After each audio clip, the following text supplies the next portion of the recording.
সকাল সকাল খুব সুন্দর একটা ড্রেস পরে রেডি হয়ে গেলাম অফিসের উদ্দেশ্যে। এই তো আমার সকাল। আজকে ওয়েদারটা এত বেশি জোস ছিল, খুব সুন্দর একটা ওয়েদার ছিল। তো এই তো আমি অফিসে চলে আসলাম। অফিসে এসে টুকটাক কিছু কাজ করলাম। কাজ করে এখন সারাদিন পরে আমি একটু ড্রেসটা গুছানোর ট্রাই করতেছি, বিকজ আমার ড্রেসটা একটু অগোছালো হয়েছিল। তো আজকে আমি আমার ড্রেসটা খুব সুন্দরভাবে একটু গুছায় রাখলাম। এরপরে আমি চলে গেলাম রেস্ট রুমে। আজকে আমাদের অ্যানুয়াল ইফতার পার্টি, সো আমি এখন একটু রেডি হব, একটু মেকআপ নিব আর কি। তো এই তো আমি এখন মেকআপ নিয়ে রেডি হয়ে গেলাম। আজকে মেকআপটা মোটামুটি ভালোই হয়েছে, আমাকে খুব একটা খারাপ লাগছে না, ভালোই লাগছে।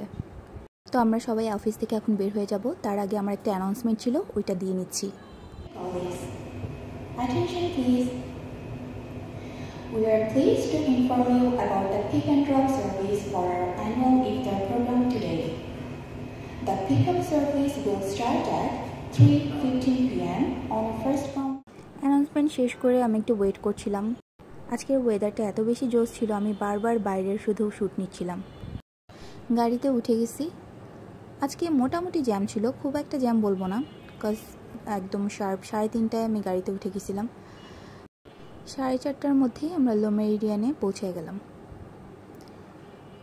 তো এই তো লো মেরিডিয়ান, লাস্ট টাইমও আমাদের ইফতার পার্টি এখানেই ছিল।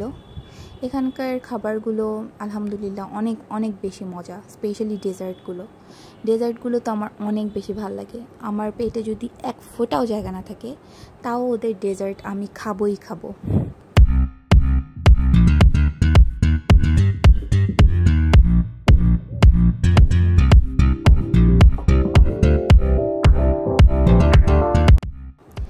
আমাদের অফিসে কোনো অকেশন হলে সবাই খুব সুন্দরভাবে সাজুগুজু করে, সুন্দর সুন্দর ড্রেস পরে, ছেলেরা পাঞ্জাবি পরে, সো দেখতে আসলে ভালোই লাগে। আর এই যে এটা কি ক্রিসমাস ট্রি বলবো আমি খেজুরের, না কি বলবো আসলে আমি জানি না। তো এই তো সব কিছু একটু শ্যুট নিচ্ছিলাম। আলহামদুলিল্লাহ আমাদের ভেন্যুটা অনেক সুন্দর করে সাজিয়েছিল, তোমরা দেখতেই পাচ্ছ। অনেক বড় হল রুম, এখানে প্রায় অনেক কি বলবো 1000 মানুষেরও জায়গা হবে, এত সুন্দর ভেতরটা।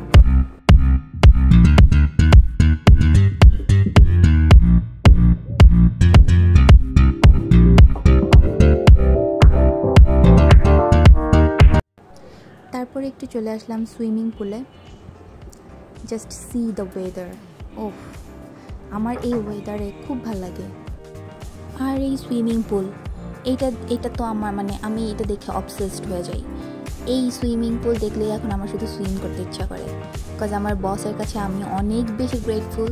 আপু আমাকে সুইমিং শেখানো ট্রাই করেছিল একদিন, অ্যান্ড আমি 50% সুইমিং শিখে গেছিলাম। এরপর থেকে এটা আমার একটা নেশায় পরিণত হয়েছে, যে আমার মনে হয় সুইমিং পুল বা কোনো কিছু পাইলে যেখানে সুইম করা যায় সেখানেই মনে হয় নেমে পড়ি।